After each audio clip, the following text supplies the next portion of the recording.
Reward systems have been around for a very long time as a tool and a strategy for parents to use to manage their children's behaviour. And I completely understand why. I used them when my kids were little as well, until I had a bit more of an understanding about what it meant for my children. So rewards work, don't they? Otherwise we wouldn't use them. They work short term. If you've got a job or a task that you want your child to do and you put something on the table that they want, that they can have after the job, they're going to do it. So this kind of reward system that we're using as parents is actually something that a circus trainer would use for a dog or a tiger, you know. And our children are infinitely more complex than that, and more intelligent as well. So this excellent book, Punished by Rewards, Alfie Kohn, which I've read, it's quite big. And that's why you're here listening to me, so that you don't have to read things like this. Plus, I've had over 20 years experience teaching.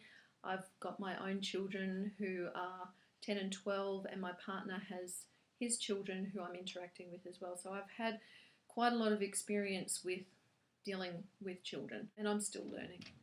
One of the things that I have learned is that rewards are actually punishments. And the reason why rewards don't work, which is in this book, the research that he's done, is that one, they won't do the job without the reward. So if your aim is to actually get them to do something and not need a reward, this doesn't work. They will always need a reward to do something if they're used to getting rewards.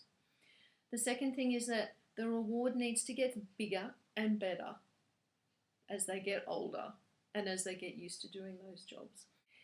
The third thing is that when there's a reward involved, and even this involves people in workplaces as well, that the job doesn't get done as well as what it could have been done.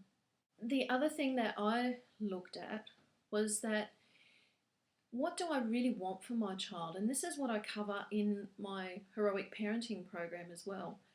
It's looking at the future for them, and what is it that you actually want for them? What do you want them to be able to do? And often we say we'd like them to be resilient. We'd like them to be able to think for themselves. We'd like them to have a high self-worth. We'd like them to be motivated themselves. And we'd like them to be independent and creative. If you think about it, when we're giving rewards, we're putting the control outside of the child. So the child is then looking externally for acknowledgement, for direction, for motivation, for appreciation, for their worth. They're looking outside of themselves for all of those things when we've got something outside of them that's giving it to them. So the reward is giving them direction. The reward is giving them acknowledgement. The reward is giving them motivation. This sets them up for the rest of their life to forever be looking outside of themselves for motivation, for direction, for how to think, for how to act, for how to behave. Completely cuts them off from who they are. So how can you even have self-worth, high self-worth, if you don't even know who you are? So what do you want for your children?